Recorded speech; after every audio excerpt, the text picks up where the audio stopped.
content of our experience is concerned, they are all mind dependent. Without our mind participating in it, there is no color, no sound, no smell, no taste.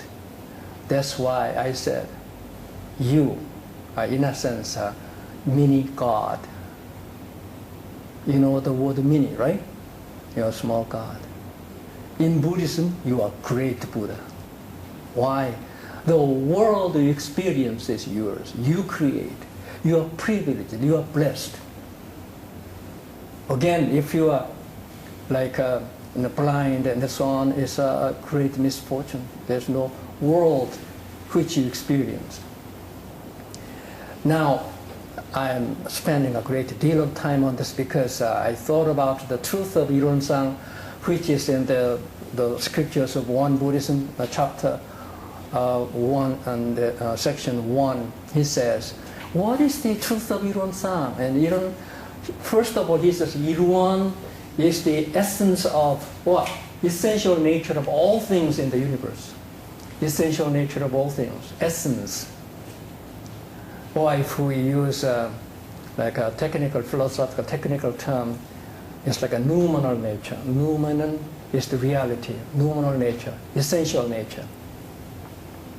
Everything has its own essential nature. However, below that, there's one uniform, identical nature which is shared by all the things in the universe. And what is it?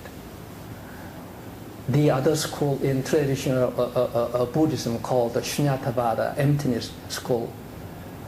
In the scriptures of Prajna Paramita, perfection of wisdom scriptures, and Nagarjuna, the greatest Buddhist philosopher, taught emptiness, shunyata. What does that mean? Nothing in the world has its own inherent existence, essence. They are all empty of inherent existence. If you have 1,000 gold ornaments, earrings, nose rings, tongue rings, some students at FIU, I see, they have tongue rings. What do you call it? Not tongue ring, but like a pearl, gold pearl on their tongue. You have seen them, haven't you? Diana, you've seen them, right? I don't know why they torture themselves, making a hole through the tongue. But anyway, that's not the point. Point is, suppose you have 1,000 gold ornaments, all different from each other. But remember, before there came into being those ornaments, it was a chunk of gold. So all these different 1,000 gold ornaments share one thing. They are all gold. Okay? Now, when we read in the scriptures of WonBuddhism, the truth of Ilonsang, it says, Ilon, the circle without circumference, is the essential nature of all things in the universe, which reflects Shunyata Vada, that is Nagarjuna's emptiness doctrine. Meaning, everything is identical with everything else, in the sense they don't have their own inherent existence. They borrow from something else. Like if you have a wheat, the plant growing, it depends on the grain of wheat.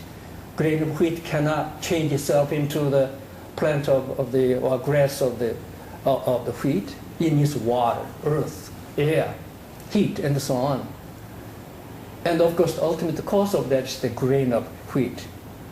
But remember, eventually it will disappear and disappears. Again, I quoted this from Thich Nhat Hanh, the Vietnamese Zen master, in a short essay he wrote. When I look at this sheet of paper, I see clouds passing. Now, what does that mean? Where does this paper come from? It comes from a tree. What is a tree? Tree is something grows that needs water. Where does the water come? From the clouds. So when I see this sheet of paper, I see the clouds passing. What does that mean? Nothing in the world has its own inherent existence, especially our body. When we conceived this little zygote, do you know what zygote? Not everybody knows what zygote is. But it grows into a human being, borrowing from the water, air, earth, and so on, heat, and we grow. And then living 70, 80 years, if you're lucky, or well, 90 years, you have lots of wrinkles on your face, and your eyesight is no good anymore. Your teeth look ugly, and so on. And then eventually you disappear. Not much different from, the tree changes to this sheet of paper, and then it will disappear. That's the meaning of everything is identical with everything else in the whole universe. Nothing has its own inherent existence. That is the meaning of Irwan. The circle is the original nature, inherent nature, essence of all the things in the universe. What does that mean? Don't be attached to anything you own, especially your body. If you are attached to your body, which will eventually disappear, it's a misfortune. You have to transcend, free yourself from anything in the world which has shapes, names, and so on. That is the life of the Buddha. Life of the Buddha and the Bodhisattva. And then he says, in the script he says, it is the original nature of all the Buddhas. The circle refers to the original nature of all the Buddhas and Bodhisattvas, original nature. Not only that, this circle refers to the Buddha nature of all sentient beings. This is a very important proposition. Refers to Buddha nature of all the sentient living beings.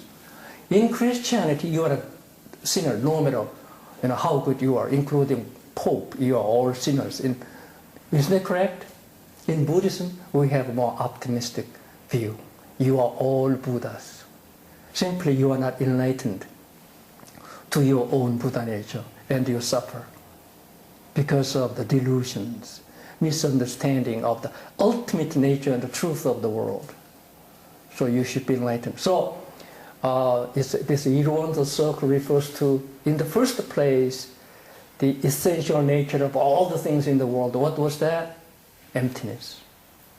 And also it refers to the original nature of the Buddhas and patriarchs, and also the Buddha nature. Buddha nature means enlightened nature. It's like a light in light bulb. It's turned on, but it is hidden somewhere, and you don't see the light. In your mind, there's original nature which you don't see. And our purpose here is to help each other and get enlightened to the Buddha nature, so that the Buddha nature can shine the original light with a great wisdom. Then you become the master of yourself. I started today's talk with a quotation from the Deliverance Service sermon there. Remember, enlightened beings, Buddhas and Bodhisattvas, cultivate their own futures because they are enlightened to their own nature. While deluded beings, because they are deluded, they just don't know where to go and become the slave to their three poisons of greed, anger, and the foolishness, and they create all kinds of karma, unwholesome karma. And once the karma is created, you have to pay for that. So that's the difference between enlightened beings and unenlightened beings. And then, I cannot finish the talk today, so I may continue next time. So the first it says, this is the Irwan refers to the original nature of all the things in the universe, the original nature of the Buddhas and Bodhisattvas, and the Buddha nature of all sentient beings. But its essence still is emptiness. There is no characteristics which you can describe. There is not even the difference between the substance and the functions, or the ultimate reality and its appearance. No distinctions whatsoever.